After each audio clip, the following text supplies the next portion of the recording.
Buenas noches. ¿Cómo están, chicos? ¿Cómo están?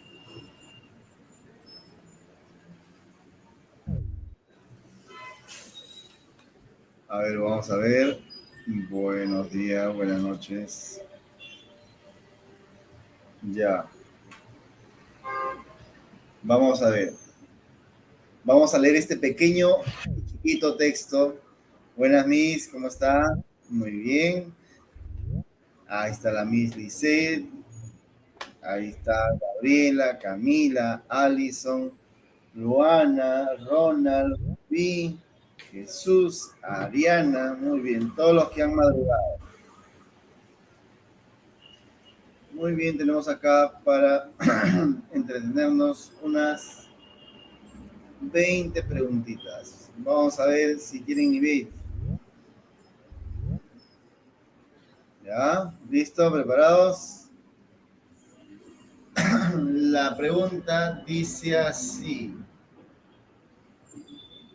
¿Ya? Dice, con este texto vamos a poder responder 3 preguntas. ¿Ya? Y dice así.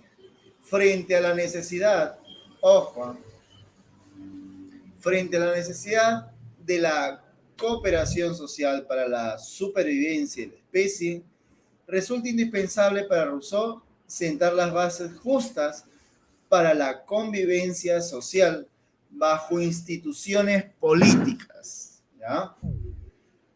Estas bases justas son las que le permitirán a los seres humanos recobrar su libertad e igualdad esenciales a su naturaleza, perdidas a través de la opresión y la iniquidad social que se ha legitimado mediante el contrato fraudulento. Rousseau plantea el problema de la siguiente manera. Esta dificultad aplicada a mi tema puede enunciarse en los siguientes términos. Encontrar una forma de asociación que defiende y proteja de toda la fuerza común la persona y los bienes de cada asociado, y por la cual, uniéndose cada uno a todos, no obedezca, sin embargo, más que a sí mismo y quede tan libre como antes. Tal es el problema fundamental al que da solución el contrato social. Este problema puede entenderse como la forma mediante la cual podemos unirnos con los demás sin sacrificar nuestra libertad esencial y de esta manera poder promover nuestros intereses fundamentales a través del marco social que se origina con el pacto fundante. La respuesta a este problema se encuentra en la definición del contenido normativo del contrato que todos los participantes acuerdan. El consenso sobre las bases justas de la organización social se consolida entonces como la única forma legítima para el establecimiento de los términos de la cooperación social y como el mecanismo de legitimación de la obligación política. Este contenido es definido por el ginebrino en los siguientes términos. Cada uno de nosotros pone en común su persona y todo su poder bajo la suprema dirección de la voluntad general. Y nosotros recibimos corporativamente en corps a cada miembro como parte indivisible del todo.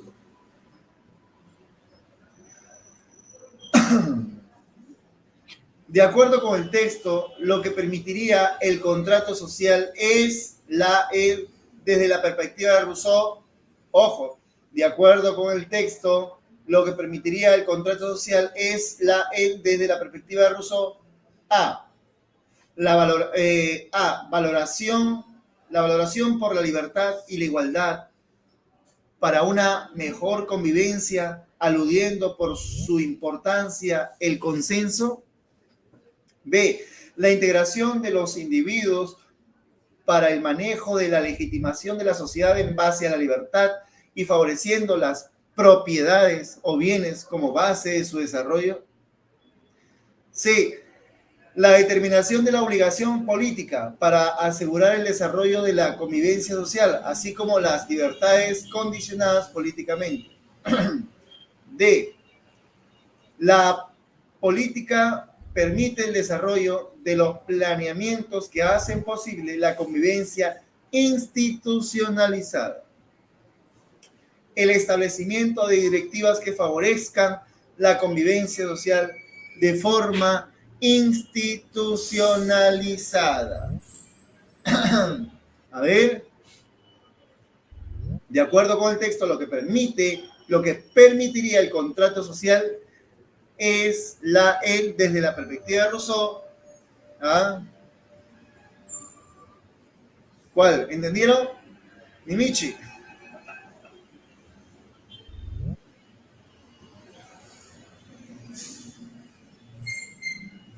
¿Cuál?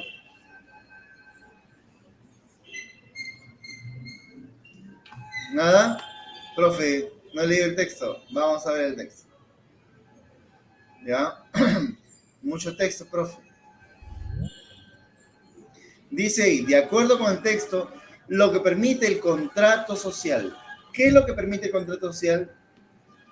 Desde la perspectiva de Rousseau, dice, frente a la necesidad de la cooperación social, ojo, para la supervivencia de la especie, resulta indispensable para Rousseau sentar las bases justas para la convivencia social bajo instituciones políticas.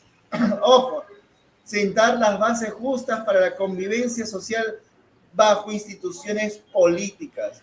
Esas bases justas son las que permitirán a los seres humanos recobrar su libertad e igualdad esenciales a su naturaleza, perdidas a través de la opresión y la iniquidad social que se ha legitimado mediante el contrato fraudulento. Ojo, la carta. Más adelante, el segundo párrafo dice, este problema puede entenderse como la forma mediante la cual podamos unirnos con los demás sin sacrificar nuestra libertad esencial y de esta manera poder promover nuestros intereses fundamentales a través del marco social que se origina en el pacto fundante.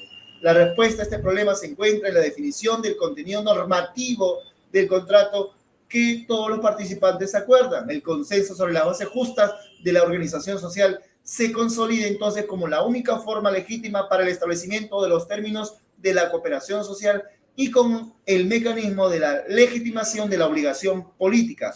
Este contenido es definido por el ginebrino en los siguientes términos. Bla, bla, bla. Entonces nos dicen ahí, de acuerdo con el texto, lo que permitiría el contrato social es desde la perspectiva de Rousseau, o sea, ¿qué va a generar? ¿Qué va a generar el contrato social? ¿No? Ariana Lucero. Excelente. Bravo. Muy bien. Se ha hecho acreedora de un cuartito de pollo a la brasa. Lo que permitiría el contrato social es está ahí al inicio, ¿no? Frente a la necesidad de la cooperación social para la convivencia de la especie humana, resulta indispensable para Rousseau sentar las bases justas para la convivencia social bajo instituciones políticas. Ojo. Entonces, de acuerdo con el texto, lo que permitiría el contrato social es el establecimiento de directivas que favorecen la convivencia social de forma institucionalizada. Bravo, muy bien, excelente, excelente. A ver, vamos por otro cuartito de pollo más. De acuerdo con lo referido en el texto, el pacto fundante hace referencia a la libertad y la igualdad entre los hombres, o la obligación política con sus contratos, el contrato social entre los hombres, la voluntad general y social, la realización del bien común, ¿cuál? ¿Ah? ¿Qué es el pacto fundante?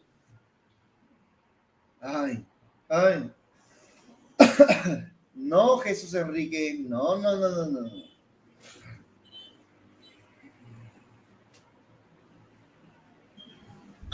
No es la voluntad general y la sociedad. Ariana Lucero, no puede ser. No puede ser. Está con buena racha. Bien. Otro cuartito de pollo. El contrato social, pues. Ese es el pacto fundante. El contrato social. Ojo, ha habido pactos sociales positivos, otros negativos. El pacto social que critica en el texto es aquel que le niega la libertad a los hombres. Claro, ahí está ahí una parte que dice, ¿no? Dice mediante el contrato fraudulento, así es, que genera la opresión y la iniquidad social. Entonces, por eso plantea un nuevo pacto. Lo que acá en Perú sería una nueva constitución mediante una asamblea constituyente. Claro, pues chicos. Él es el ideólogo de las asambleas constituyentes. Del texto 3, del texto se puede inferir que, vamos, despierten, despierten, despierten. Ya, a ver, vamos. Del texto se puede inferir que, dice, A, la obligatoriedad política cumpliría su labor direccionante de la sociedad siempre que la sociedad acceda voluntariamente a la reconstrucción de su libertad demarcada por instituciones políticas. B, la libertad y la igualdad de la sociedad en las sociedades se garantiza mediante el consenso de la voluntad general y la forma controlada de forma legitimizada por las entidades políticas. Lo establecido por el contrato social se ha de conservar las condiciones que legitiman el desarrollo y convivencia social, lejos de la voluntad y la obligatoriedad política. D, los mecanismos políticos establecidos en el contrato social llevarán inexorablemente a la manipulación y la dependencia de las condiciones legales de la libertad y la igualdad. Que el contrato originario en que se funda una determinada forma de convivencia política según la teoría política que trata de explicar, entre otras cuestiones, el origen y el propósito del Estado. ¿Ah? ¿Cuál? ¿Qué se infiere del texto? ¿Ah? Ajá, muy bien, excelente. Brian Smith, te has ganado tu cuartito de pollo. Jesús Enrique, muy bien, excelente. Rubí Abigail, excelente. Muy bien, Ariana Lucero. Claro, pues porque lo que tratamos es de establecer un nuevo pacto social, una nueva asamblea constituyente, ¿no? ¿Para qué? Para poder garantizar la libertad. Ojo, la libertad. Por eso, una de las cosas que dice Rousseau en el contrato, en el contrato social, pues su obra dice, el hombre nace libre, pero por todas partes lo veo encadenado. Ojo, muy bien. La B. A ver, vamos con la siguiente, ¿ya? Muy bien. Vamos con la siguiente. La siguiente dice así. A ver. La 4, ¿no? Dice, la filosofía de la ciencia implica una reflexión filosófica sobre la ciencia. Los filósofos de esta rama no plantean cuestiones científicas, eso es tarea de los científicos, sino que plantean cuestiones sobre la ciencia. Por ejemplo, ¿qué es la ciencia? ¿Qué es lo que distingue la ciencia de lo que no es? ¿Cuál es el papel de la observación de la ciencia? ¿Cómo progresa la ciencia? Otras cuestiones se centran en los conceptos que aplica la ciencia. Por ejemplo, ¿qué es una ley natural? Otra cuestión filosófica es hasta qué punto está justificado que supongamos que las entidades que no se observan son reales. Por ejemplo, debemos suponer que los electrones existen o que solo son ficciones útiles. Teniendo en cuenta, ojo, el texto, ¿sí? Teniendo en cuenta el texto, señala un interrogante planteada por los filósofos sobre la ciencia, o sea, por los epistemólogos. ¿Cuál es la estructura del átomo? ¿De qué está compuesto el Sol? ¿De qué forma favorece la tecnología en el papel de la ciencia? ¿Cuál es el alcance de nuestro conocimiento? ¿Cómo se plantea la tecnología?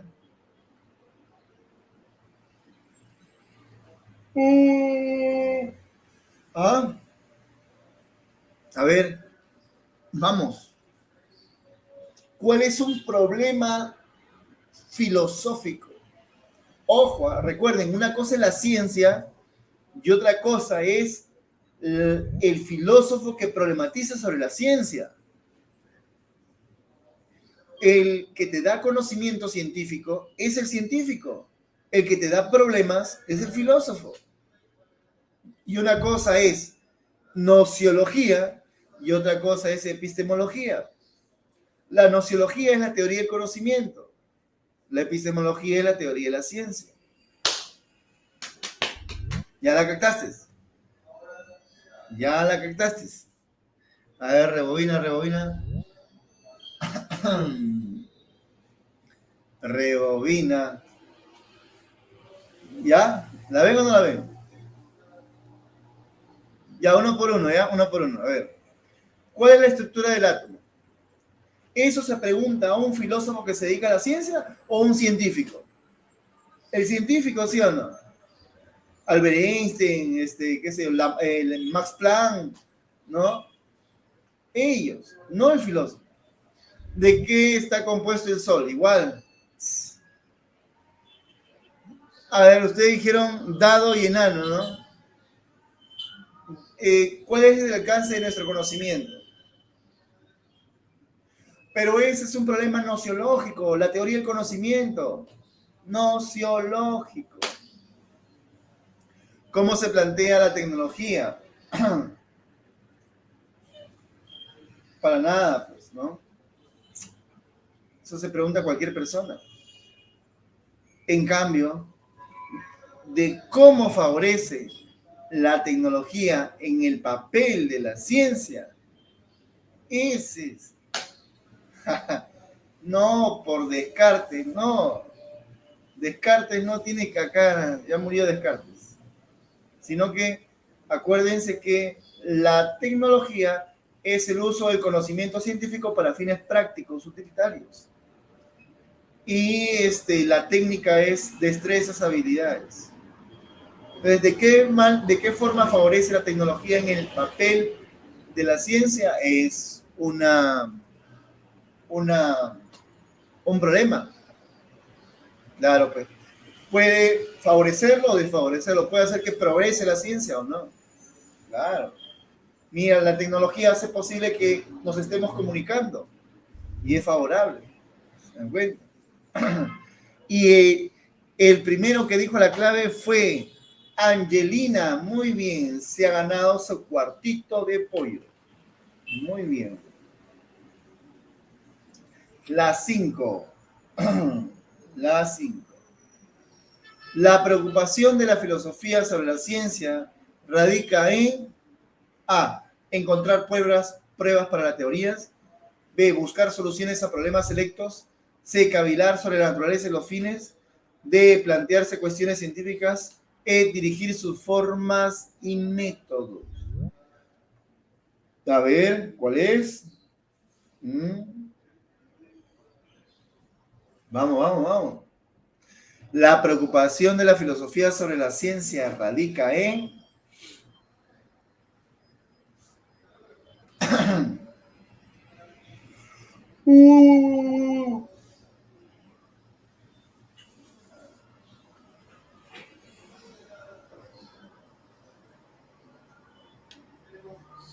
A ver.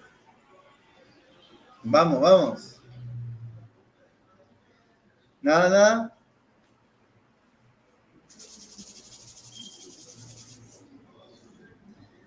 A ver, dice, la preocupación de la filosofía sobre la ciencia radica en qué? O sea, la epistemología. La epistemología.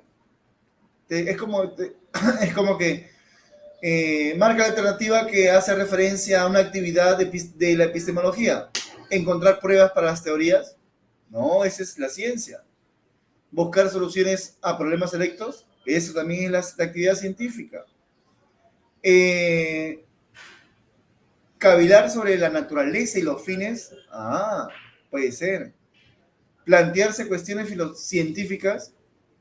Eso también, plantearse cuestiones científicas es los científicos. Dirigir sus formas metodológicas también es que hace la ciencia.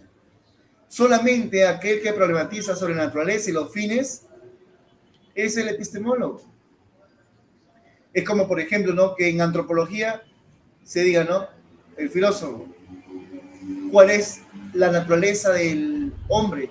¿Cuál es, hacia dónde va? ¿Cuál es el fin del hombre? ¿Para qué está acá? De la misma manera en la ciencia. ¿Cuál es su naturaleza de la ciencia? ¿Cuál es su objetivo? ¿No? ¿Por qué se ha desarrollado en esta sociedad la ciencia? Entonces son preguntas filosóficas, epistemológicas. ¿Ya? Muy bien, entonces es la C de casita. ¿Ya? Ahora, la 6. Vamos con la 6. ¿Ya? Y aquel que da en el clavo se gana otro cuartito de pollo. Se puede deducir del texto que la A, que el desenvolvimiento de la actividad científica dista de la realizada por la filosofía de la ciencia en cuanto a la aplicabilidad de instrumentos y técnicas que permitan fundamentar cuestionamientos generales sobre la ciencia en sí misma. B, que la filosofía de la ciencia depende de la existencia de la ciencia y de la actividad científica para preguntarse sobre esta, enfocándose en condiciones particulares del conocimiento. C, que la actividad científica, a diferencia de la filosofía y la ciencia, utiliza, ojo, los conocimientos y por tanto, se desenvuelve, ¿no? En un sentido pragmático, como la solución de problemas. De que la actividad de la filosofía y la ciencia se centra en cuestiones que abarcan representaciones generales de lo referido a la ciencia. E, que la filosofía y la ciencia busca plantear problemas fundamentales que giran en torno a la verdad de los instrumentos tecnológicos y del saber. ¿Ah? ¿Cuál?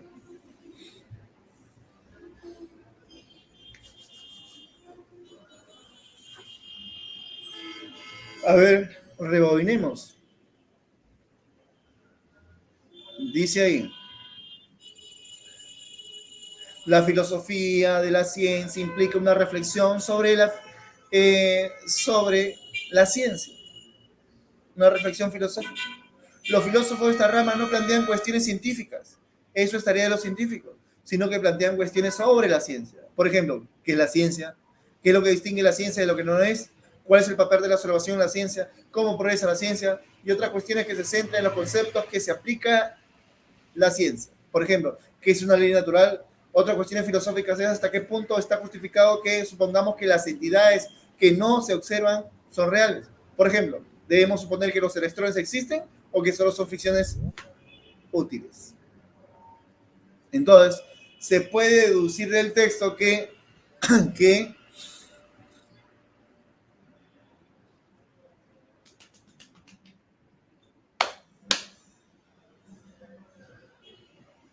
¿qué dice? A ver, avión, Gracie Milagros.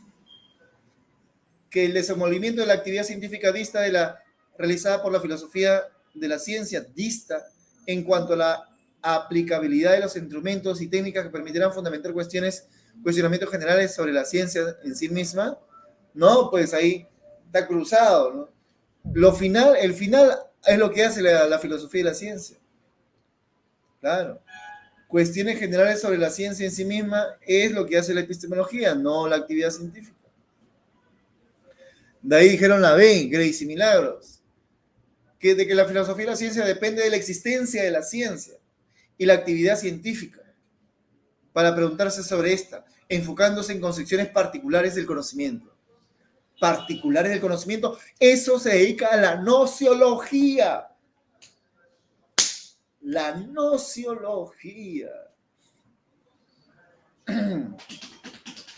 Y por último, Brian Smith, Jesús Enrique, Shirley Donatilda. Esa es la clave. Clara Salet. Clara Salet. Excelente. De que la actividad de la filosofía y la ciencia se centra en cuestiones que abarcan representaciones generales de lo referido a la ciencia. Esa es la clave. Muy bien. Aquel que se ha ganado un pollito a la brasa es Brian Smith. Muy bien. Excelente. Ya levántese, chicos, levántese. Ojo, ya es tarde ya. Como que en su cama están ahí en clase. Una vergüenza. Clara Salet dice, profesor, ¿y la C en qué estaría mal? A ver, vamos a la C. Dice, la actividad científica, a diferencia de la filosofía, de la ciencia, ojo, utiliza los conocimientos y por lo tanto se desenvuelve en un sentido pragmático, como la solución de problemas. Ajá. Para empezar, eso no te dice en el texto. Ojo, ¿sí o no?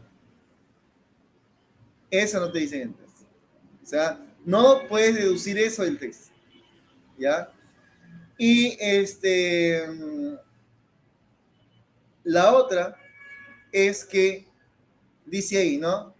A diferencia de la epistemología, la actividad científica, dice, la actividad científica, a diferencia de la filosofía y la ciencia, utiliza los conocimientos y por lo tanto se desenvuelve en un sentido pragmático, como la solución de problemas.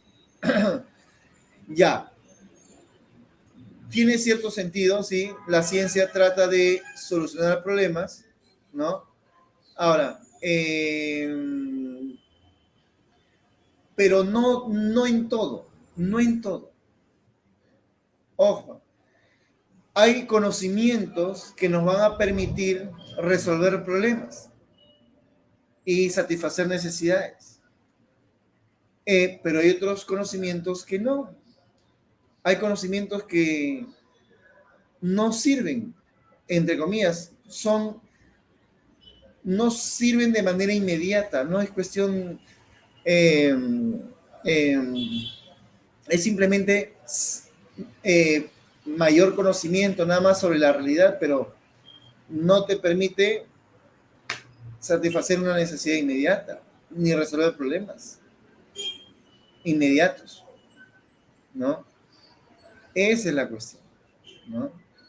Sino que el desarrollo de la ciencia actualmente está siendo utilizado para satisfacer las necesidades que requieren las empresas. Entonces, pero no todo. Por ejemplo, ¿no?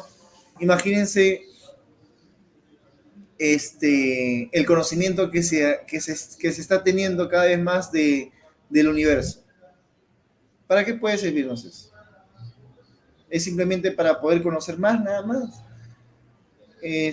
Pero satisface una necesidad inmediata, pragmática, no. Por eso, en cambio, la D sí da en el clavo. ¿Ya? Muy bien. La siguiente, vamos. Dice así, ¿ya? Lee el texto y responde a la siguiente.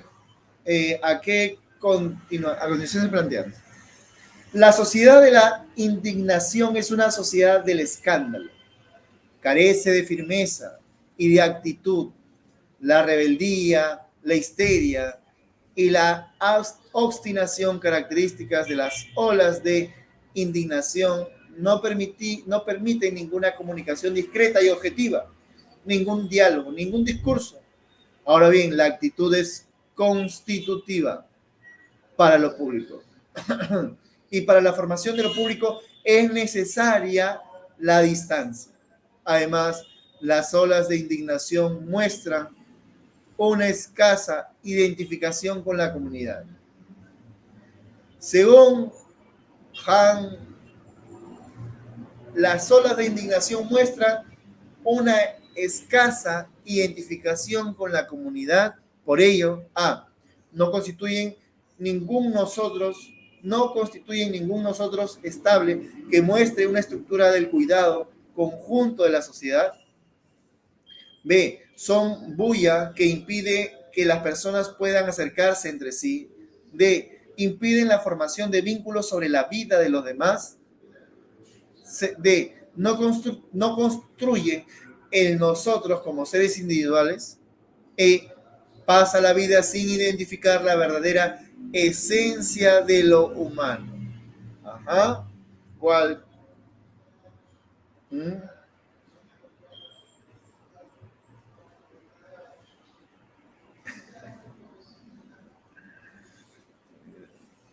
Ya, voy a leer de nuevo, ¿ya? Miren, la sociedad de la indignación es una sociedad del escándalo, dice, ¿no?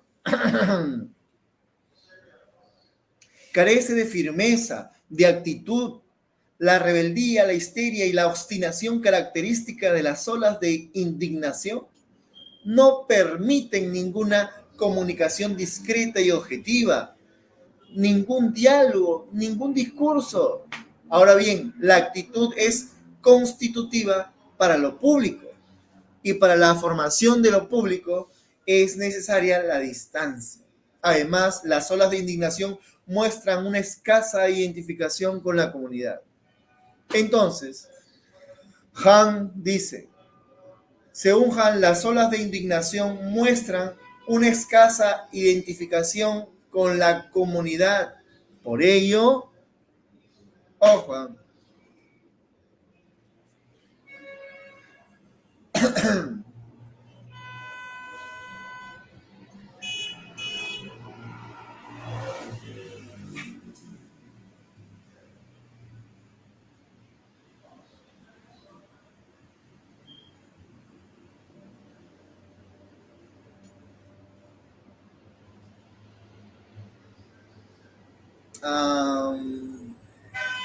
Angelina, Carolina y Clara dicen elefante. Elefante. Dice, pasa la vida sin identificar la verdadera esencia de lo humano. Ojo.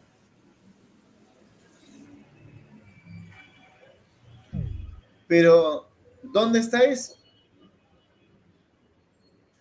¿Dónde está?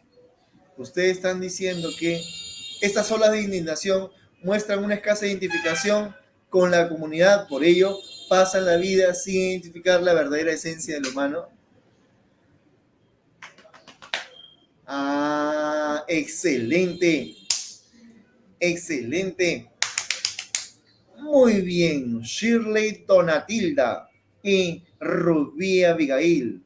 Así es, con dudas, pero no constituyen ningún nosotros estable. ¿Por qué? Carece de firmeza, de actitud, ¿no? Ningún nosotros estable que muestre una estructura del cuidado conjunto de la sociedad, ¿no? La rebeldía, la histeria y la obstinación, característico de las olas de indignación, no permiten ninguna comunicación discreta y objetiva, ningún diálogo, ojo, ningún discurso. Ojo. Dice, ahora bien, la actitud es constitutiva para lo público y para la formación de lo público es necesaria la distancia. Además, las olas de indignación muestran una escasa identificación con la comunidad.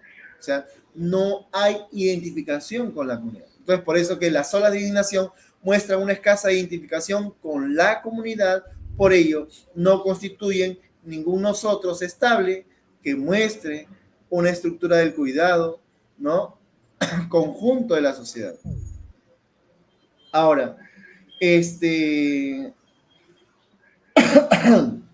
muy bien. Muy bien, se han ganado un cuarto de pollo, Shirley Donatilla y Rubí Abigail. Muy bien, muy bien.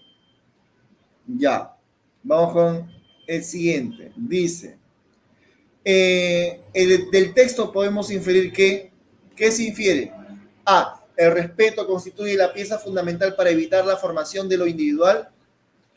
B, la sociedad del espectáculo anula la posibilidad de ser seres digitales.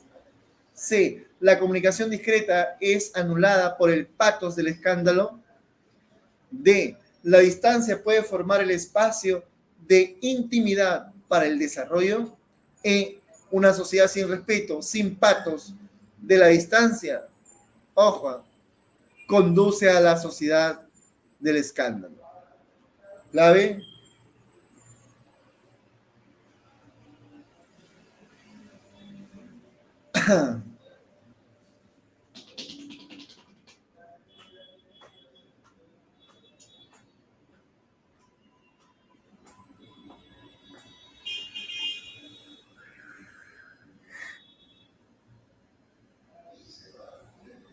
¿Ah? ¿Están seguros? A ver, vamos a ver ya. Dice, la distancia puede formar el espacio de intimidad para el desarrollo. La distancia, dice, ahora bien, la actitud es constitutiva para lo público y para la formación de lo público es necesaria la distancia. Ahora, además, las olas de indignación muestran una escasa identificación con la comunidad. Pero, dice, ¿no? Dice ustedes, ¿no? Se infiere que, según ustedes, la distancia puede formar el espacio de intimidad para el desarrollo. La distancia es una característica, no es algo que sea fundante. Casita, dicen por ahí. Casa. La comunicación discreta es anulada por el patos del escándalo. A ver, dice, la comunicación discreta es anulada por el patos del escándalo. Pero miren, necesariamente es así. Mira qué dice el texto. La sociedad de la indignación es una sociedad del escándalo. Ojo, es una sociedad del escándalo, es una igualdad, ¿no? La sociedad de la indignación es una sociedad del escándalo. Carece de firmeza y actitud. La rebeldía, la histeria y la obstinación, características de las olas de indignación, no permiten ninguna comunicación discreta y objetiva, ningún diálogo, ningún discurso. Ojo. Entonces, dice ahí,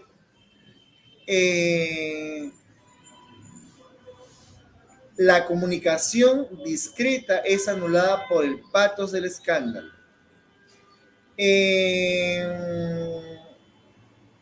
Es como que, digamos, algo general, ¿no? Que es digamos, la sociedad del escándalo, ¿no? Anula lo que es la comunicación discreta, ¿no? Cuando dice, no permite, ¿no? Ninguna comunicación discreta y objetiva, ¿sí? Pero ¿qué es lo que no permite una comunicación discreta y objetiva? ¿No? La rebeldía, la histeria y la obstinación características de las olas de indignación. Eso no permite ninguna. No sé si, la sociedad de la indignación, que es la sociedad del escándalo, tiene características. Una de esas características no permite una comunicación discreta. ¿Te das cuenta? Entonces, pero no te dice así eso, la C. Impiden la formación perdón, no está. La comunicación discreta es anulada por el patos del escándalo. Eso no te dice ¿cómo se llama el texto? No sé si me he dejado entender. Ojo. En el texto, porque te dice, ¿no? Una característica de la sociedad del escándalo, que es la histeria, la rebeldía, la obstinación, no permite, ¿no? Características de las olas de indignación no permiten ninguna comunicación discreta. Ahora, pero la clave que han marcado ustedes, algunos dicen, ¿no? La comunicación discreta es anulada por el patos del escándalo. No. ¿Ya? Muy bien. Ahora, ¿cuál es entonces? La clave es una sociedad sin respeto, sin pactos de la distancia, ojo, conduce a la sociedad del escándalo. Esa es la clave, ¿ya? Ojo, repito, ¿no? Una sociedad sin respeto, sin pactos de la distancia, conduce a la sociedad del escándalo, ¿ya? Esa es la clave. Muy bien, muy bien. A ver, excelente. ¿Quién? La única que ha dado, no, hay varios, o sí. Ariana Lucero y Magdiel Isabel se han ganado su cuartito de pollo, ¿ya? Ojo, Han Jung-chul es el filósofo ahorita que está de moda, ¿ya? Acuérdense de ese nombre, ¿ya? Muy bien, muy bien. A ver. Ya, listo. Vamos con la siguiente. La 9, ¿ya? Dice, en primer término, los hechos demuestran que muchos fenómenos no observados, según un nivel determinado de desarrollo de la ciencia, resultaron observables en otro nivel de desarrollo más alto. En segundo término, el hombre, apoyándose en los datos obtenidos, que pueden ser indirectos también, logra avanzar más en el camino del conocimiento seguro de los fenómenos y los procesos observables y no observables en virtud de la capacidad del conocimiento y de la previsión científica. Podemos afirmar que, con respecto a la posibilidad del conocimiento, quien se exprese así asume una postura, vamos, por un cuartito de pollo. ¿Ah? Mire, a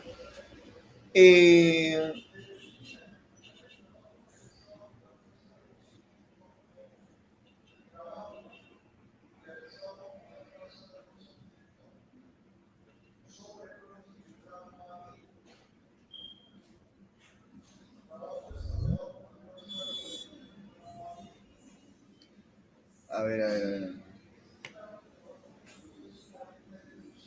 Ya, a ver. ¿Nada? Vamos.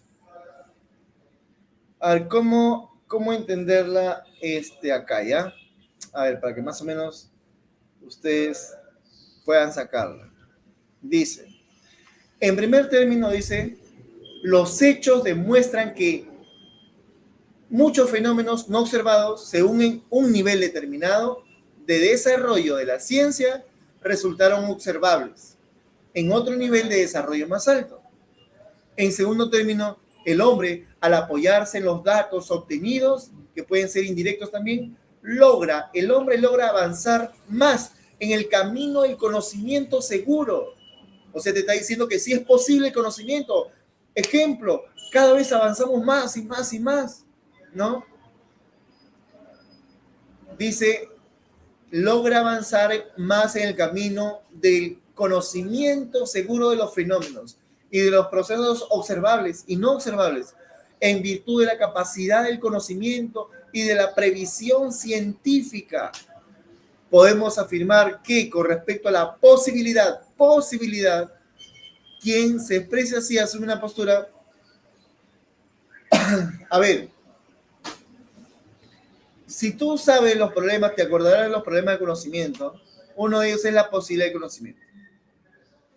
Y la posibilidad de conocimiento, ojo, la posibilidad de conocimiento tiene tres posturas: dogmática, escéptica, criticista.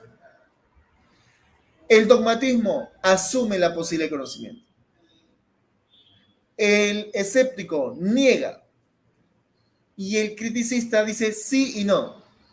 Vamos a descartar, ojo, uno por uno. En este texto, ¿te niega la posibilidad de conocimiento? ¿Sí o no? ¿Niega la posibilidad de conocimiento? No niega. Ojo. Ahora, ¿admite la posibilidad de conocer? ¿Admite la posibilidad? Sí. Muy bien. Ahora, puede ser dogmática o puede ser criticista, porque los dos admiten la posibilidad de conocimiento, pero el criticista dice solamente los fenómenos, pero no del nómeno o cosa en sí. Solamente conocemos apariencias. Ahora, el dogmático acepta la posibilidad sin cuestionamientos algunos. No te dice ningún pero. No te dice ningún pero. Entonces, ¿hay un pero ahí? ¿Hay un pero? No hay un pero, pues. Dice, tú de repente dices criticista, ¿no? A ver, dice, en segundo término, el hombre, al apoyarse en los datos obtenidos, que pueden ser directos, indirectos también, logra avanzar más en el camino del conocimiento seguro de los fenómenos y los procesos observables y no observables, en virtud de la capacidad del conocimiento y la previsión científica.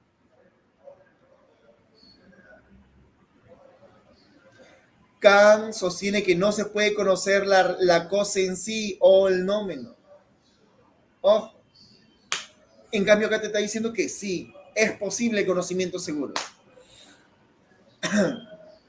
Muy bien, casita, muy bien. ¿Quiénes fueron los primeros? Jesús Enrique, Tania Belén, Rubí, Abigail y Angélica. Su pollo a la brasa para Jesús Enrique. Muy bien. Oh. A ver, este textito chiquito, pequeño, dice: todo el ser humano anhela la felicidad, eudemonia, a lo que Aristóteles se refería. Una cierta manera de vivir que para él no se trataba de un estado, sino de una actividad del hombre. Y durante esta actividad surgen ciertas normas coherentes con la naturaleza humana. Pero ella, siendo compleja y a menudo presentando tendencias opuestas, es necesario someterlas a ciertas normas o criterios racionales que le den equilibrio. El logro de este equilibrio es lo que Aristóteles llama de poseer la virtud, componente esencial de la felicidad. La virtud impide que las tendencias contrarias se pongan en choque, causando efectos destructivos para el ser humano. Se sabe que el estudio acerca de la ética empezó con los filósofos griegos hace 25 siglos. Hoy día, su actuación se adelanta a los límites de la filosofía, e innumerables investigadores del conocimiento se dedican a su estudio. Sociólogos, psicólogos, biólogos y muchos otros profesionales desarrollan trabajo respecto de la ética. Según Aristóteles, la felicidad humana deriva de el conocimiento pleno y esencial de la idea del bien, elegir el criterio de utilidad para la mayoría, del equilibrio racional de nuestras decisiones, del estado emocional pasajero y particular, o de la forma como percibimos el bien. ¿Ah? ¿Cuál? ¿Mm? Ajá. Ajá. ¿Sí? Ahí dice, ¿no? Dice, no se trata de un estado, sino de la actividad del hombre. Y durante esta actividad surgen ciertas normas coherentes con la naturaleza humana. Por ello, siendo compleja y a menudo presentando tendencias opuestas, es necesario someterlas a ciertas normas o criterios racionales que le den equilibrio. El logro de este equilibrio es lo que Aristóteles llama de poseer la virtud, componente esencial de la felicidad. Pinky Cerebro. Muy bien. Así es. Casucha. Ojo. Muy bien. Excelente. Jesús Enrique, Tania Belén, Rubí, Angélica, Jesús Enrique. Ah, no, es la anterior. Jesús Enrique, Angélica, Shirley, Donatilla, Ariana Arice, Ariana Lucero, Magdiel Isabel, Tania Belén, Carolina Araceli. Excelente. La respuesta es casitas del equilibrio racional de nuestras decisiones. Oh, muy bien. Muy bien. Muy bien.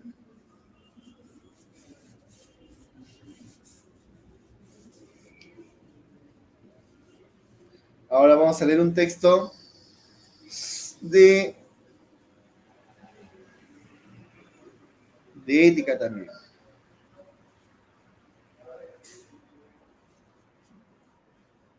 A ver. Ah, no, antes. Dice, se infiere que la virtud es la base de nuestra felicidad. Entonces, se infiere que si la virtud es la base de nuestra felicidad, entonces, dice, A, elegiremos actos que produzcan consecuencias placenteras. B, evitaremos siempre el dolor y buscaremos satisfacciones. C, nos someteremos al dictado de los excesos irracionales. D, actuaremos a partir de criterios racionales y prudenciales. E, nos respetamos y valoramos el bien que emana de nosotros. También está fácil, ¿eh? ¿Ah? Claro, pues así es. Tania Belén, excelente. Ah, no, antes fue Jesús Enrique. Jesús Enrique. Jesús Enrique va a poner su pollería. Bien, Jesús Enrique. Buena con Tania Belén. Chile Donatilla, Rubí Abigail, Ariana Arince, Angelina. Muy bien. Vamos ahora a leer estos dos textos para resolver estas preguntas. Ojo, y que es lo que ha venido en examen de admisión hace 2 años, si no me equivoco. Ahora,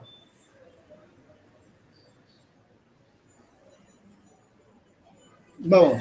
Dice el texto A, texto B. El texto A.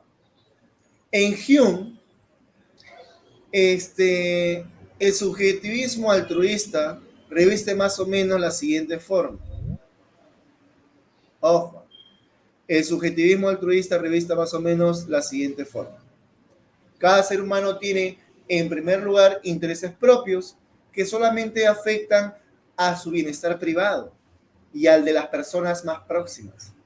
Hume lo llama egoísmo y generalidad limitada, pero al mismo tiempo todos los hombres están interesados en el bienestar de los demás. Cada uno puede reconocer cuáles son los de los demás, poniéndose en su lugar y contemplando las cosas desde su punto de vista. Ojo, desde su punto de vista. Sí, sí. Texto B dice, las normas morales están dirigidas a ser libres. Con esto Kant se separa de Hobbes, según el cual todas las acciones humanas están determinadas. Ojo, las normas morales, texto B, están dirigidas a ser libres. Con esto Kant se separa de Hobbes, según el cual todas las acciones morales, todas las acciones humanas están determinadas. Para Kant, deber implica poder. Las normas morales son irrelevantes para quien no tiene ninguna posibilidad de elección. Esta las cumple o no las cumple, siempre forzado, según Kant. El fenómeno de lo moral se manifiesta justamente allí donde satisfacemos una obligación contra nuestros propios intereses. Ojo, dice, del texto A, Hume defiende el subjetivismo ético. Esperen. Ya. Del texto A dice, Hume defiende el subjetivismo ético, mientras que el texto B, Kant, el objetivismo. Así, una crítica que Kant le formularía a Hume sería que si el fundamento de la ética se basa en razones empíricas, como el propio bienestar, entonces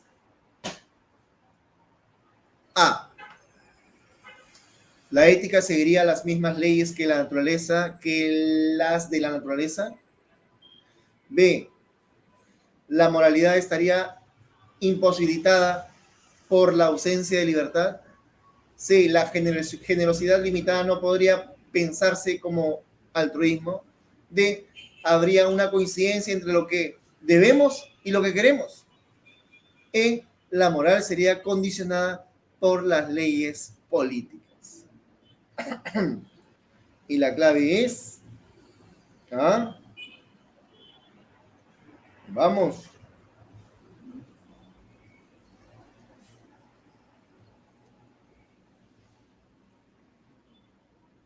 En el texto A, Hume asume un subjetivismo ético, mientras que el texto B, Kant, objetivismo.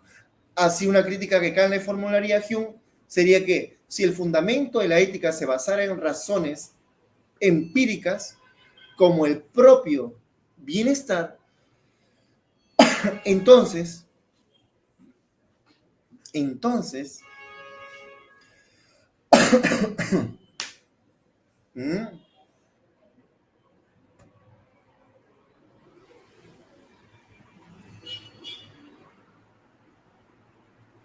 beso, la moral, a ver, por ahí me dicen beso, ¿no? Dice, a ver, la moralidad estaría imposibilitada por la ausencia de libertad.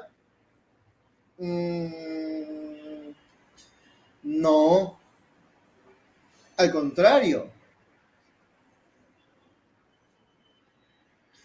porque justamente Hume dice ahí, mira, el subjetivismo altruista reviste más o menos la siguiente forma. Cada ser humano tiene, en primer lugar, intereses propios que solo afectan a su bienestar privado y a de las personas más próximas. Hume lo llama egoísmo y generosidad limitada, pero al mismo tiempo todos los hombres están interesados en el bienestar de los demás. Cada uno puede reconocer cuáles son los de los demás, poniéndose en su lugar y contemplando las cosas desde su punto de vista, ¿no? O sea, yo puedo comprenderte a ti en la medida en que yo me comprendo a mí, ¿no? Entonces, respeto tus derechos, qué sé yo, porque estoy respetando los míos, ¿no? Parto del yo, ¿no? Entonces, ahí dice, ¿no?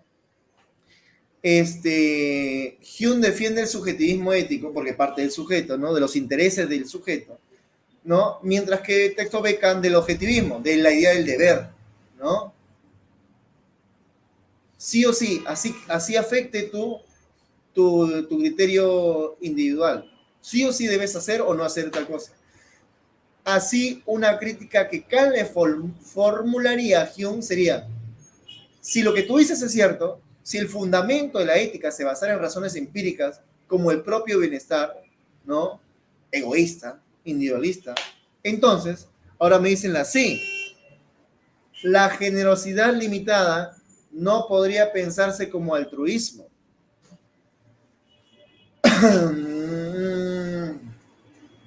No, no, no, no, no, no, no. Ojo.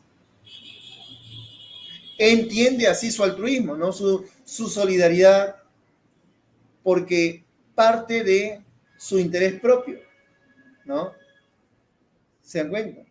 Yo ayudo a los demás porque quisiera que otros me ayuden a mí, ¿sí o no? Entonces, no habría problemas ahí.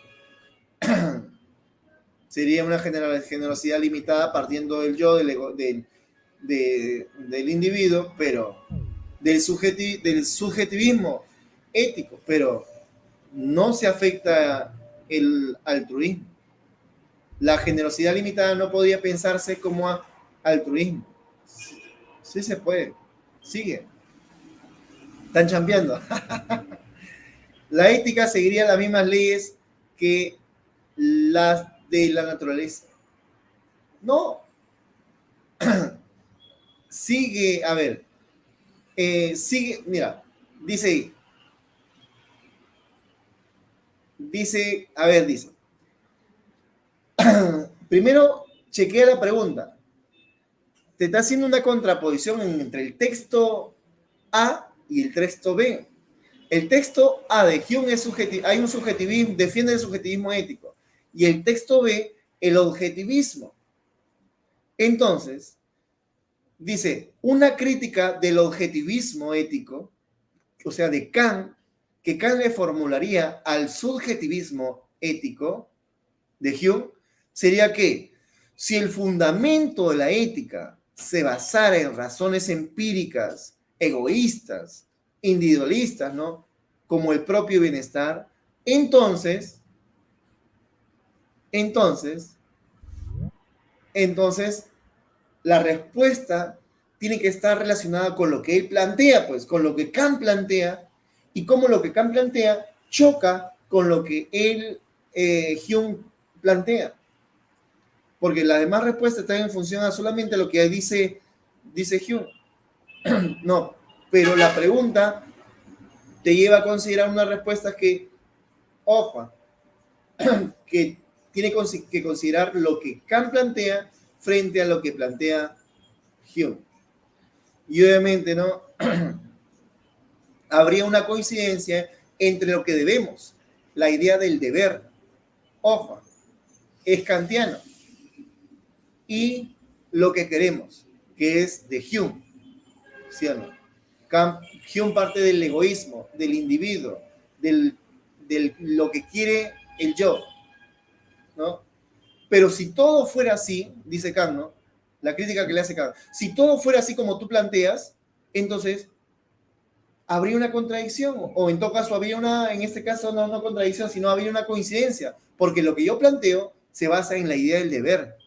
Ojo, sí o sí tiene que cumplirse, o hacerse, o no hacerse, ¿no? Entonces, habría coincidencia, entenderíamos lo mismo, ¿no? Esa era la cosa que no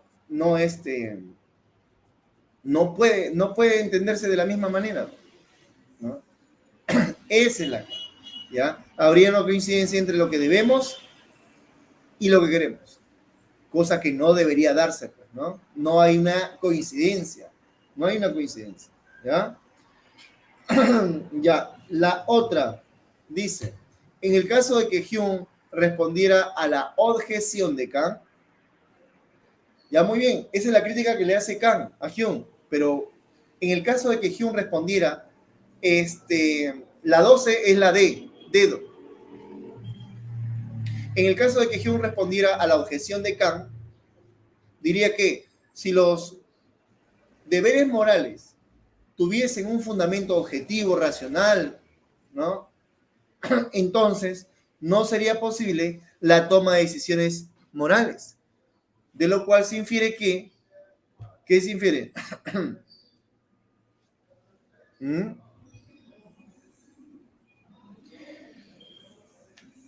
¿Qué se infiere?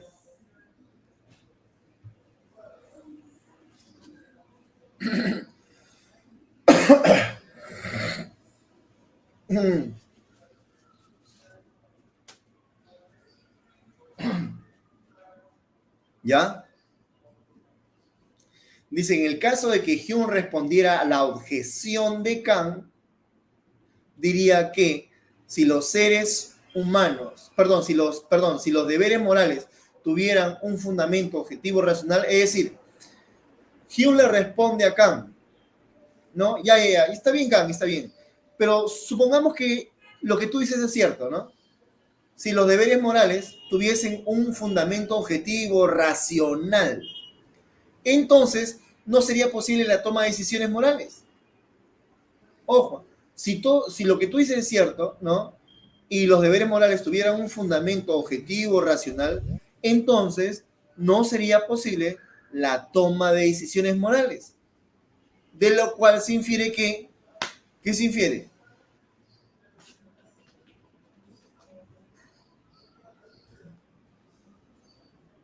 Porque, ojo, no sería posible la toma de decisiones morales. Decisiones morales parten de la libertad, parten del yo, parten de la subjetividad, ¿sí? Porque todo sería un deber universal, ¿no? Fundamentado en tendría un fundamento objetivo racional. De lo cual se infiere que la libertad supone la coincidencia del deber y del querer. No, no, no, no, no, no, no, no, no. Ojo. Es casi similar en la pregunta que la pregunta anterior, la A, no, no es. Se infiere que, ojo,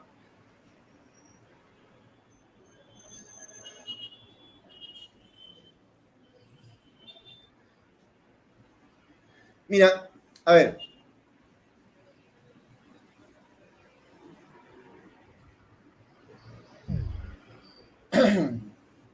mira, la pregunta, ¿cómo detectar la clave en la pregunta? Te dice, ¿no?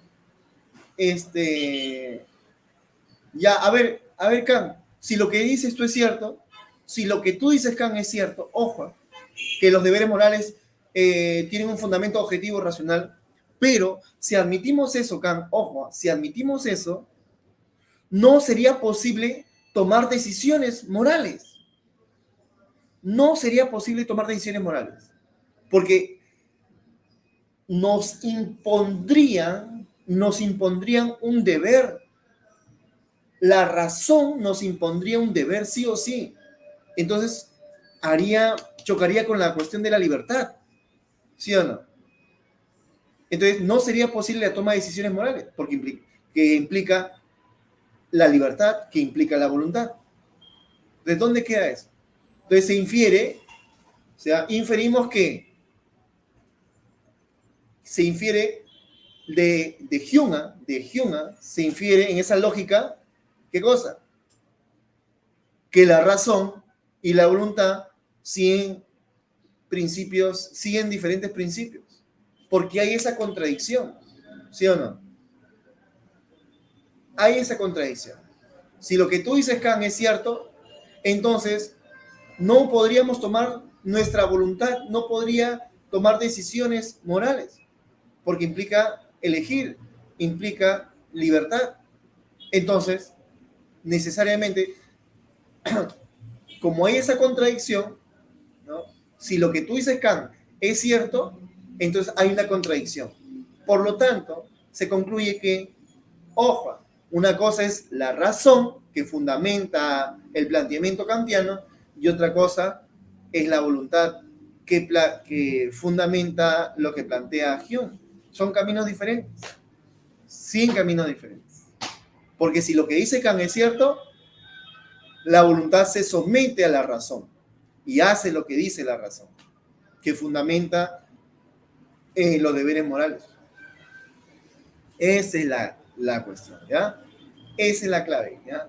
La razón y la voluntad siguen diferentes principios, ¿ya? Muy bien. Avancemos. Wifala. Ya. A ver.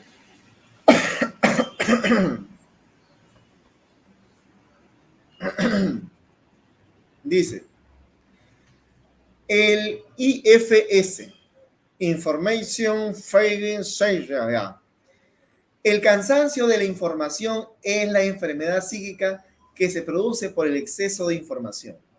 Los afectados se quejan de creciente parálisis de la capacidad analítica, perturbación de la atención, 65, inquietud general o incapacidad de asumir responsabilidades. Este concepto fue acuñado en 1966 por el psicólogo crítico David Lewis.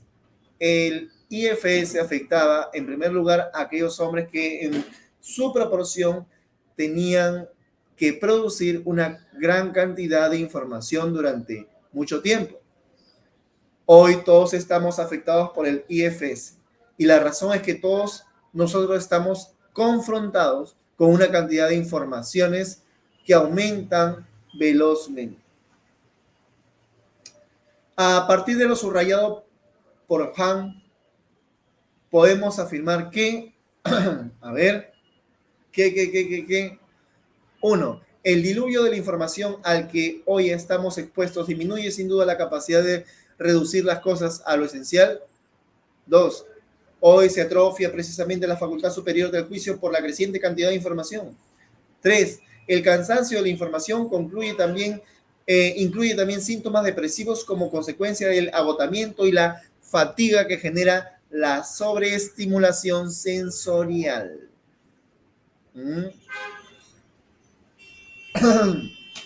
¿Cuál es la clave? Dice, el IFS, el cansancio, dice, de la información es la enfermedad psíquica que se produce por el exceso de información. Los afectados se quejan de creciente parálisis de la capacidad analítica, perturbación de la atención, inquietud general o incapacidad de asumir responsabilidades. Este concepto fue acuñado en 1966 por el psicólogo crítico David Lewis. El IFS afectaba en primer lugar a aquellos hombres que en su profesión tenían que producir una gran cantidad de información durante mucho tiempo. Hoy todos estamos afectados por el IFS y la razón es que todos nosotros estamos confrontados con una cantidad de información que aumenta velozmente. Podemos afirmar que, a partir de lo subrayado por Han, podemos afirmar que,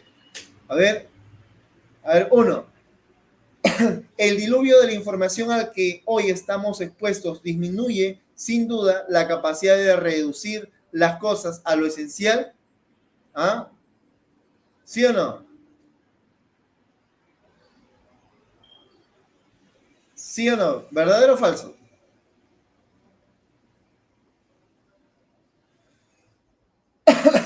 ¿Ah?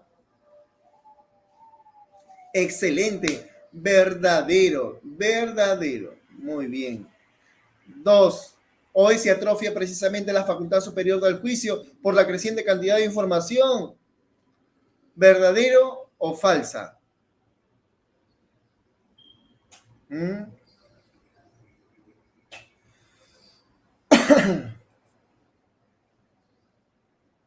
¿Mm? La dos, hoy se atrofia precisamente la facultad superior del juicio por la creciente cantidad de información. ¿Mm?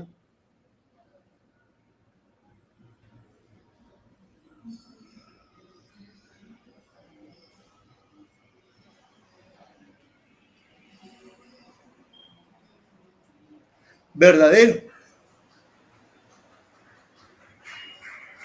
Hoy se atrofia precisamente la facultad superior de juicio por la creciente cantidad de información. Ojo, eso es cierto. ¿Ya? Dice, ¿no? Los afectados se quejan de creciente parálisis de la capacidad analítica, perturbación de la atención, inquietud o incapacidad de asumir responsabilidad. ¿Ya? ¿Qué más? Tres, el cansancio de la información incluye también síntomas depresivos como consecuencia del agotamiento y la fatiga que genera la sobreestimulación sensorial. ¿Verdadero o falso?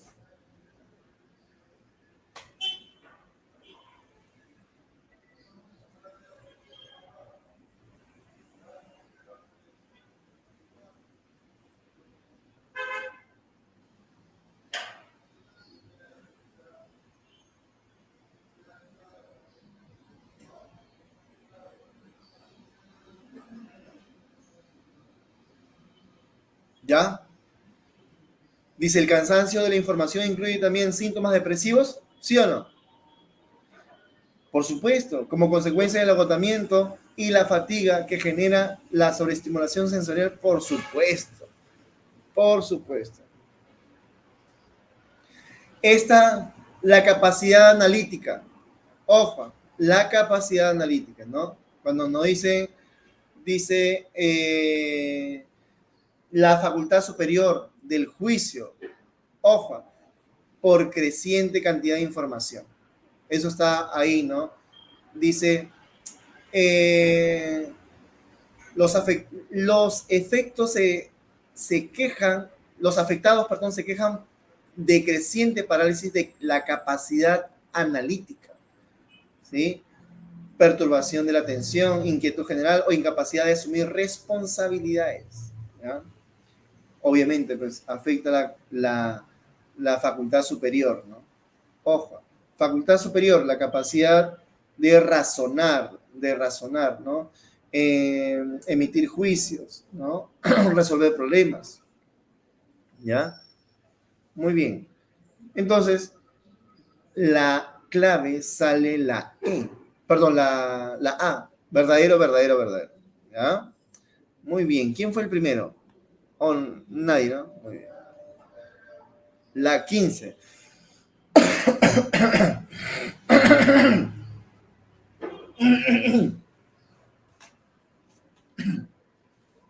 Ya, listo, chicos. Muy bien, la 15, la 15, la 15. El primero que me da con la clave, su pollito a la brasa. Ya saben, ¿eh? Yo sí cumplo, yo sí cumplo. En la conciencia tecnocrática no se refleja el movimiento de una totalidad ética, sino la represión de la eticidad. La conciencia positiva imperante elimina el sistema de referencia de la integración, el sistema en el que el dominio y la ideología surgen bajo las condiciones de una distorsión. La despolitización de la masa de la población que viene legitimada por la conciencia tecnocrática es al mismo tiempo una objetivación de los hombres en categorías, tanto de la acción moral, perdón, tanto de la acción racional con respecto a los fines como del comportamiento adaptativo. De acuerdo con la cita anterior, se puede afirmar que esta conciencia impide uno, actuar con carácter humanista para evaluar el saber tecnológico. Dos, evalúa la sabiduría moral al margen del dominio ideológico. Tres, despolitiza al hombre al considerarlo un objeto, aunque racional. ¿Cuál creen que sea la clave, chicos? Vamos.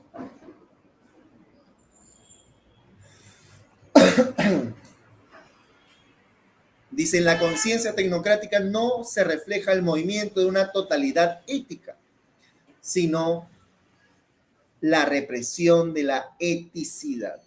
La conciencia positiva imperante elimina el sistema de referencia de la integración, sistema en el que el dominio y la ideología surgen bajo condiciones de una distorsión, la despolitización de la masa de la población, que viene legitimada por la conciencia tecnocrática. Ojo, es al mismo tiempo una objetivación de los hombres en categorías, tanto de la moral, tanto de la acción racional con respecto a los fines como el comportamiento adaptativo. Ojo.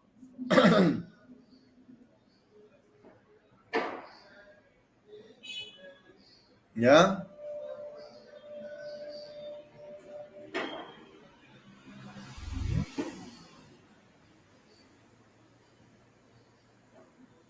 ¿Nada? A ver, uno por uno, ¿ya? Uno por uno. ¿Qué dice la primera? La primera. A ver, ¿qué dicen ahí? C. Ariana Lucero. A ver, dice, la primera dice, actúa, dice, de acuerdo con la cita anterior, se puede afirmar que esta conciencia imperante actúa con carácter humanista para se puede afirmar que esta conciencia imperante actúa con carácter humanista para evaluar el saber tecnológico. ¿Ah?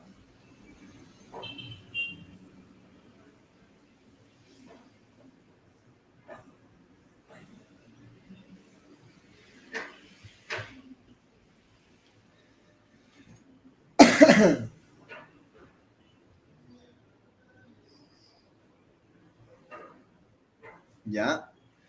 A ver, miren,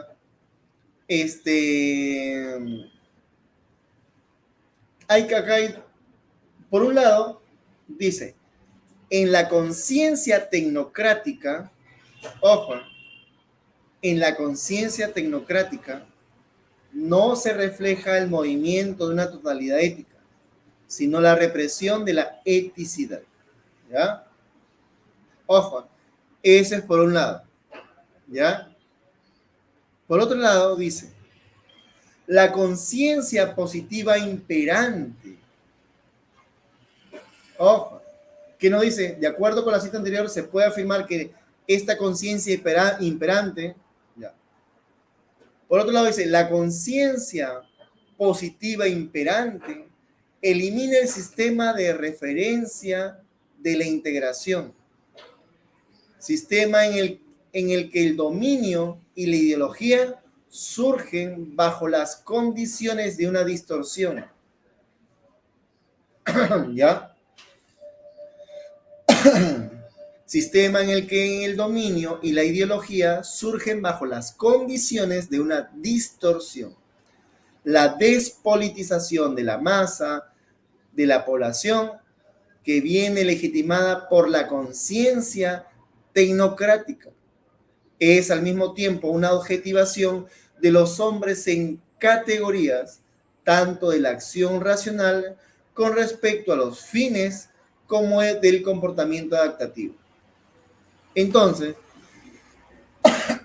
dice, de acuerdo con la cita anterior, se puede afirmar que esta conciencia imperante, ojo, ¿ya?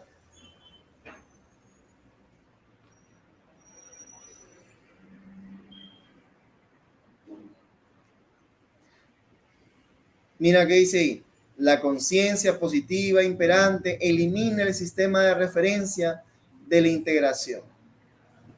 ¿Sí? Sistema en el que el dominio y la ideología surgen bajo las condiciones de una distorsión, la despolitización de la masa, de la población que viene legitimada por la conciencia tecnocrática. Es al mismo tiempo una objetivación de los hombres en categorías, tanto de la acción racional con respecto a los fines como del comportamiento adaptativo. Entonces, por un lado tienes la conciencia tecnocrática, que no refleja el movimiento de una totalidad ética, sino la represión de la eticidad, y por otro lado tienes la conciencia positiva, ojo, imperante, elimina el sistema de referencia de la integración. Entonces, te está diciendo ahí, se puede afirmar que esta conciencia imperante, ¿sí? Ya que la primera actúa con carácter humanista para evaluar el saber tecnológico, ¿sí o no? ¿Sí o no?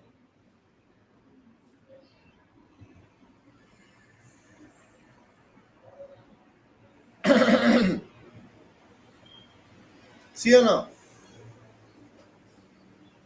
¿Verdadero o falso? Claro, por un lado, o sea, es la conciencia positiva imperante que la está, ojo, está reflexionando sobre esta conciencia tecnocrática y a dónde nos ha llevado o cómo se manifiesta, ¿sí? ¿Cómo se manifiesta? ¿No? En la conciencia, por otro lado, la conciencia positiva imperante elimina el sistema de referencia de la integración, sistema en el que el dominio y la ideología surgen bajo condiciones de una distorsión, o sea, negativas, ¿no? Pero eso está relacionado con la despolitización de la masa de la población que viene legitimada por la conciencia tecnocrática es al mismo tiempo una objetivación de los hombres en categorías, en tanto que la acción racional con respecto a los fines como del comportamiento adaptativo. O sea, la conciencia positiva está analizando las consecuencias y características de lo que genera, digamos, la conciencia tecnocrática. Entonces, de la cita anterior se puede afirmar que esta conciencia imperante actúa con carácter humanista para evaluar el saber tecnológico, ¿no? Eso es verdadero. Te está diciendo la conciencia imperante, ojo. La otra, 2, evalúa la conciencia imperante, ¿no? Evalúa la sabiduría moral al margen del dominio ideológico. ¿Verdadero o falso? Evalúa la sabiduría moral al margen del dominio ideológico.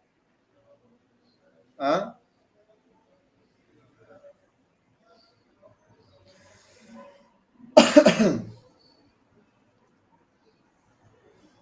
Ojo, te está diciendo, la conciencia imperante evalúa la sabiduría moral al margen del dominio ideológico. ¿Qué te dice ahí?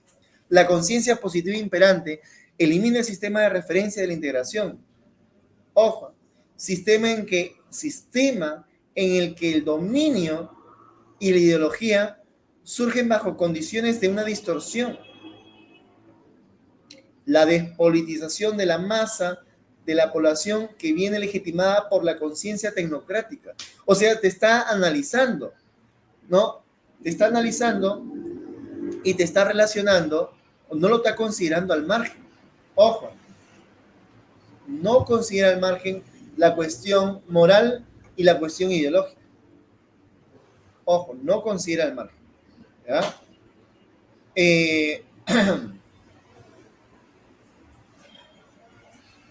Entonces es falso, pues. Es falso. ¿Ya? Ojo, no es verdadero, es falso. La conciencia imperante evalúa la sabiduría moral al margen del dominio ideológico. No, falso. Al contrario.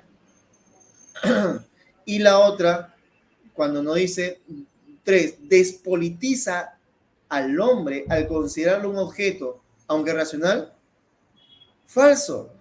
¿Quién hace eso? La conciencia tecnocrática. La conciencia tecnocrática. No así la conciencia positiva imperante.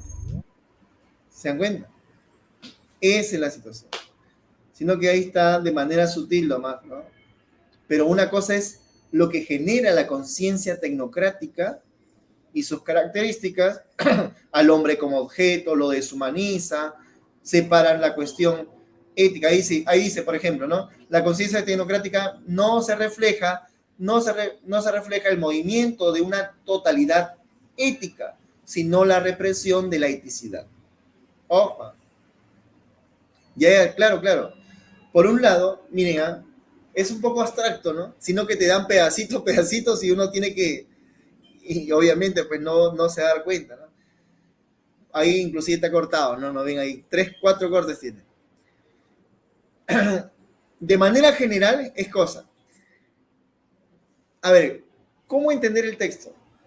Te está hablando, por un lado, de la conciencia tecnocrática y por otro lado, de la conciencia positiva imperante. ¿Ya? La conciencia positiva imperante está reflexionando y analizando lo que genera la conciencia tecnocrática. Ojo, ¿qué es lo que genera la conciencia tecnocrática? La 2 y la 3. Despolitiza al hombre al considerarlo como un objeto, aunque racional, ¿sí? Dice, ojo, pero es lo que se da cuenta la conciencia positiva imperante. Dice, la conciencia positiva imperante, que es diferente a la conciencia tecnocrática, elimina el sistema de referencia de la integración, sistema en el que el dominio y la ideología surgen bajo condiciones de una distinción, de una distorsión, o sea, de algo negativo. La despolitización de la masa, de la población, que viene legitimada por la conciencia tecnocrática, o sea, viene validada, viene generada, ¿no? Es al mismo tiempo una objetivación de los hombres en categorías tanto de la acción racional con respecto a los fines como del comportamiento adaptativo, ¿no? Eso es lo que hace, ¿ya? Sino que acá no está muy explícito que digamos, ¿no?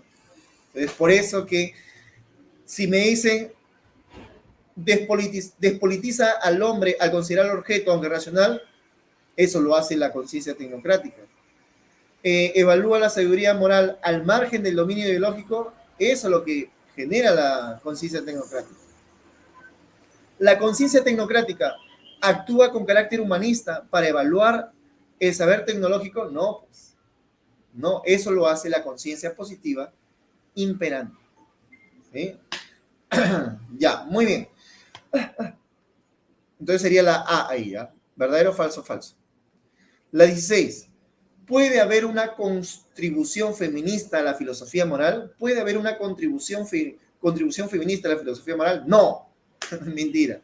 Es decir, los hombres y las mujeres que consideran que el sistema de género-sexo de nuestras sociedades es opresivo y que ven la emancipación de la mujer como una liberación humana esencial, pueden criticar y analizar y, cuando es necesario, reemplazar las categorías tradicionales de la filosofía moral para contribuir a la emancipación de la mujer y a la liberación humana.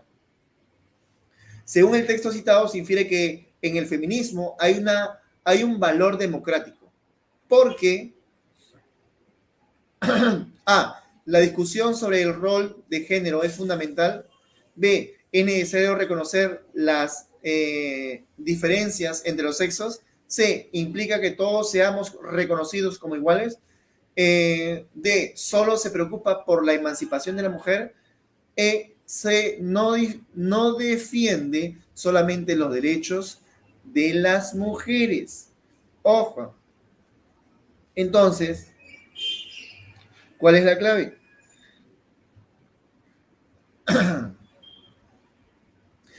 Dice, puede haber una contribución feminista a la filosofía moral, es decir, los hombres y las mujeres que consideran que el sistema género-sexo de nuestras sociedades es opresivo y que ven la emancipación de la mujer como una liberación humana esencial, pueden criticar, analizar y, cuando es necesario, reemplazar las categorías tradicionales de la filosofía moral para contribuir a la emancipación de la mujer y a la liberación humana. Según el texto citado, se infiere que en el feminismo hay un valor democrático, porque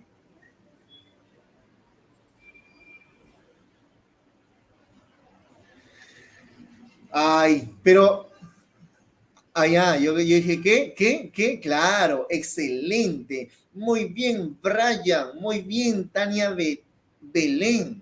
Ojo, muy bien, Shirley Donatilda. Ariana Grisendi. Implica que todos seamos reconocidos como iguales. Pero hay que darnos cuenta que, ¿qué pasa? La voz. Ojo, pero tengan en cuenta, hay feminismos y feminismos. Hay feminismo, así como ahora han marchado el orgullo gay, marcha del orgullo. Hay homosexuales y homosexuales, pues. Hay homosexuales liberales, hay homosexuales neoliberales, hay homosexuales proletarios. Hay feminismos liberales, neoliberales, hay feminismos fascistas, ¿no? Y hay feminismos proletarios. Para que investiguen, chicos. Entonces, implica, pues, el feminismo burgués solamente considera de que, vamos a llegar a ser libres cuando alcancemos el mismo cargo que los varones. El feminismo proletario, que yo particularmente coincido, es el que considera que eso es falso. No vamos a ser libres cuando la mujer adquiera el mismo rango que el varón. Porque la mujer también puede explotar. Miren, Tomás, ¿quién es a quién tenemos como mujer quien nos gobierna. Entonces, el género, ¿hay explotación de género? Sí, pero no es importante. No es lo fundamental. Lo fundamental es la explotación que recibimos como trabajadores. Entonces, solamente cuando la mujer luche junto al hombre, y pueda ganar, vamos a ser libres. Así es. Ese es el feminismo, que no es burgués. Muy bien, pero sigamos. Eso a nadie le interesa. Dice, al decir en el texto lo de reemplazar, ¿no sería dejar a un lado el pensamiento de los filósofos para poner el pensamiento feminista? Cuando dice, puede haber una contribución feminista a la filosofía moral, es decir, los hombres y las mujeres que consideran que el sistema del género-sexo de nuestra sociedad es opresivo y que ven la emancipación de la mujer como una liberación humana esencial, pueden criticar, analizar y, cuando es necesario, reemplazar las categorías tradicionales de la filosofía moral para contribuir a la emancipación de la mujer y a la liberación humana. ¿No sería dejar a un lado el pensamiento de los filósofos para poner el pensamiento feminista? Ya.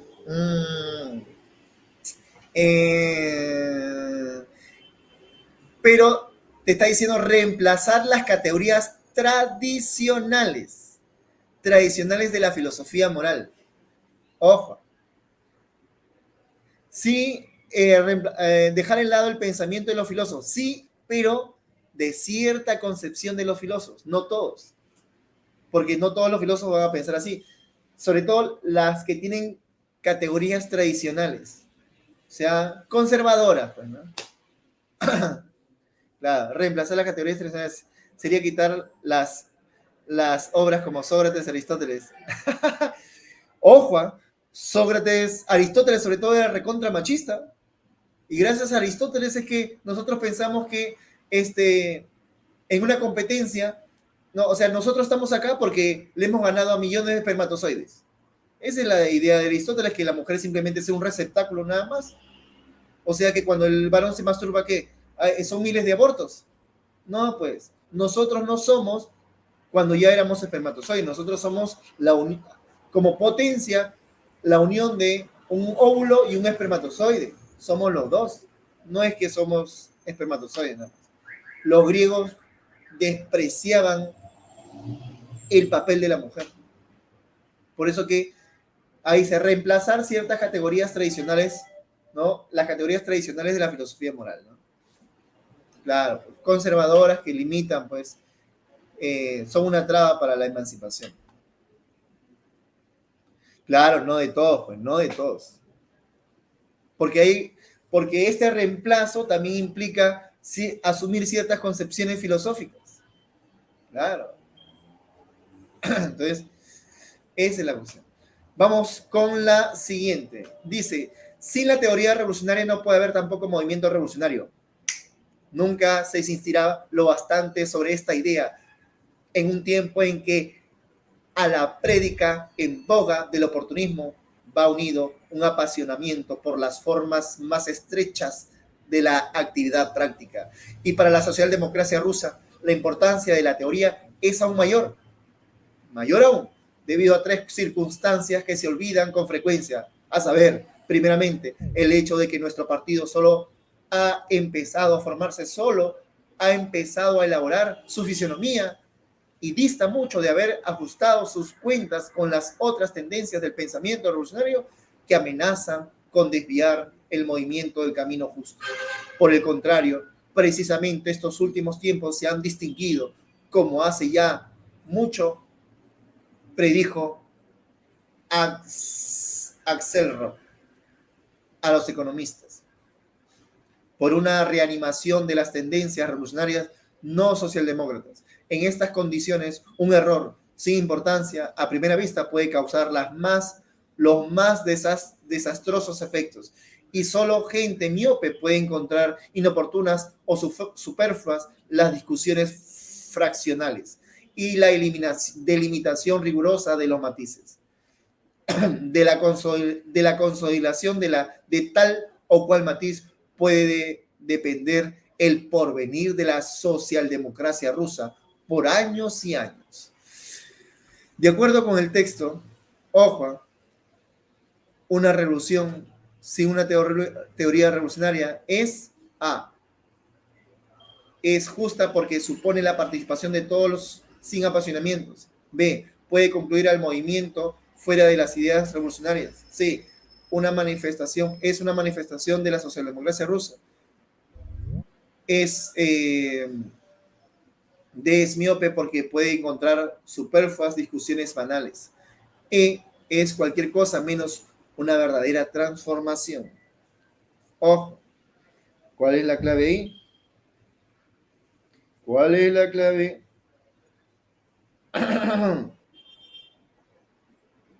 ¿Ya? ¿Nada?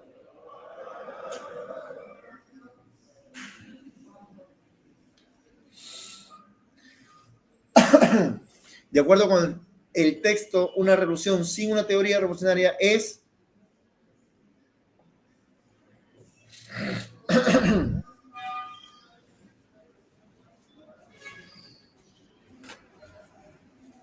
nada. ¿Está en nada?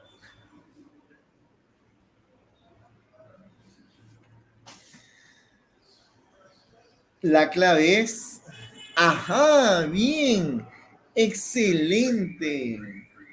Oh, Juan, excelente. Brian Smith, te has hecho acreedor de un pollito a la brasa. Rubí Abigail, excelente. Ariana Lucero, muy bien. La siguiente. La socialdemocracia rusa, A, es un movimiento que engloba a varios partidos revolucionarios. B, puede dirigir los destinos de todas las agrupaciones políticas. C, está en formación y tiene que conciliar con otras tendencias revolucionarias. D, para conducir los hilos de la revolución debe conciliar con todos los movimientos revolucionarios. E, los ideales revolucionarios conllevan a una situación de explotación proletaria. ¿Cuál creen que sea la respuesta? ¿Ah?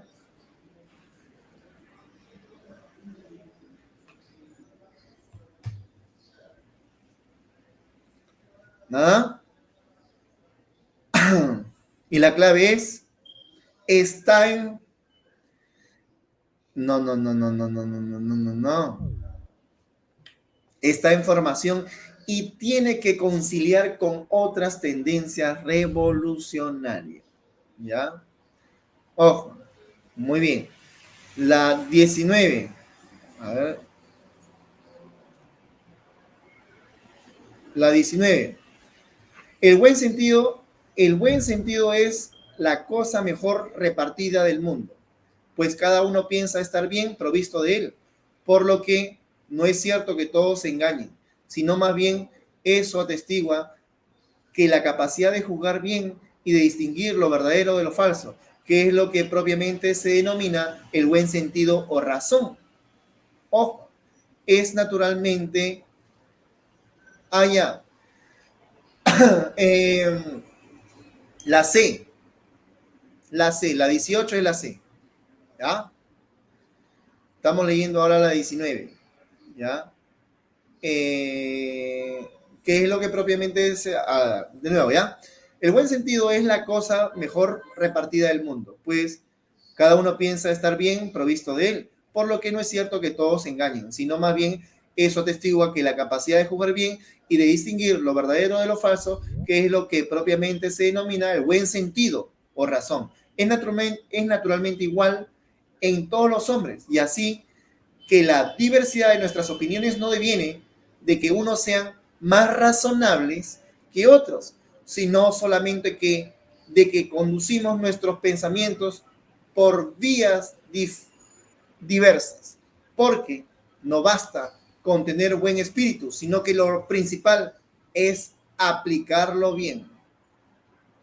De acuerdo con el texto, se puede colegir que A. El buen espíritu reside en la conveniencia del espíritu de distinguir lo bueno de lo malo. Juzgar bien no es cosa de alguno, sino de una facultad que todos poseemos. C. que las almas más grandes son capaces, por el mal uso de la razón, de los mayores vicios,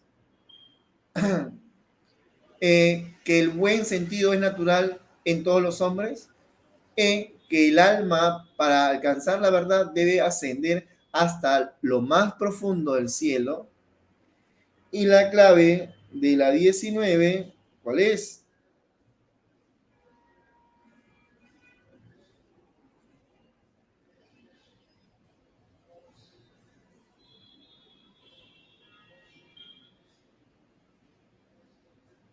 ¿Ya?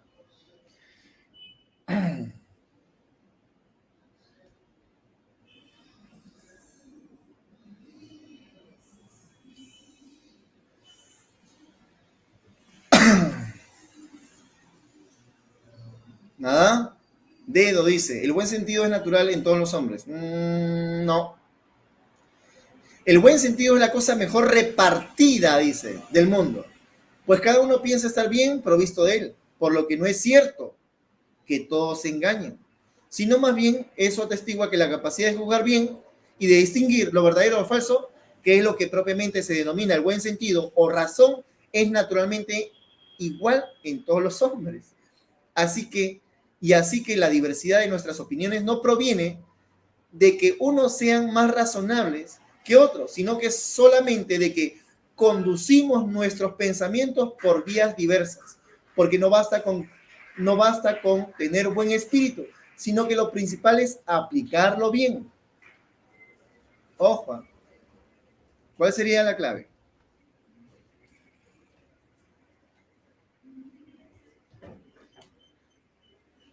No, dice, juzgar bien no es cosa de algunos, sino de una facultad que todos poseemos. Dice, no, de acuerdo con el texto se puede colegir que, dice ahí, miren la segunda parte, y así, y así que la diversidad de nuestras opiniones no proviene de que unas sean más razonables que otros, sino solamente de que conducimos nuestros pensamientos por vías diferentes, porque no basta con tener buen espíritu, sino que lo principal es aplicarlo bien.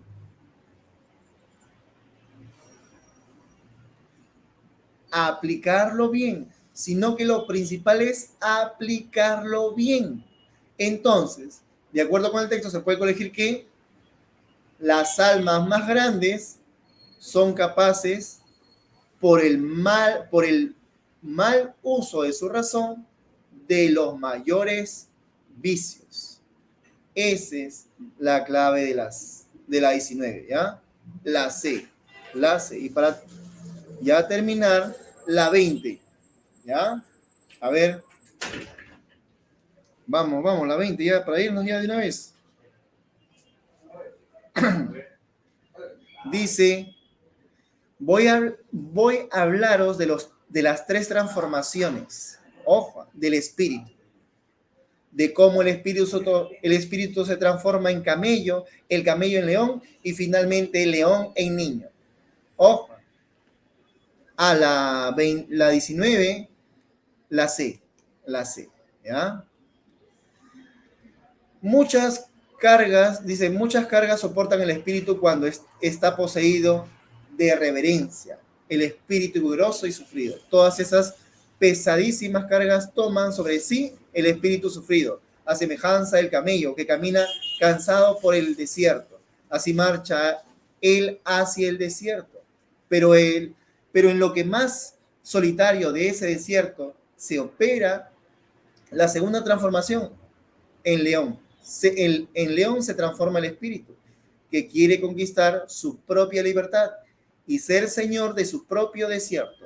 El tú debes le sale al paso como un animal escamoso y refulgente en oro, y en cada una de sus escamas brilla con letras doradas el tú debes. Mas ahora decidme, hermanos míos, ¿qué es capaz de hacer el niño que ni siquiera el león haya podido hacer? ¿Para qué pues habría de convertirse un niño en el león carnicero? Tres transformaciones del espíritu os he mencionado, os he mostrado cómo el espíritu se transforma en camello, luego el camello en león y finalmente el león en niño. De acuerdo con la lectura, ¿cuál es el mensaje que quiere llegar, que quiere hacer llegar Nietzsche? Vamos. ¿Cuál sería la clave?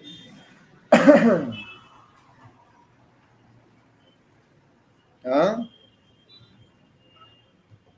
En ese párrafo nomás, porque así es, muy bien. Existen tres transformaciones o tres formas muy diferentes de relacionarnos con la sociedad, cada uno con niveles de conciencia diferentes. A la que él aspira, obviamente, es a la del niño, ¿no? Dejar ese espíritu del el camello y del león y aspirar a la del niño. Muy bien, chicos, eso sería todo y será conmigo hasta la próxima oportunidad. Chao, chao, chao, chao, chao, chao, chao, chao, chao, chao, chao. Muy bien.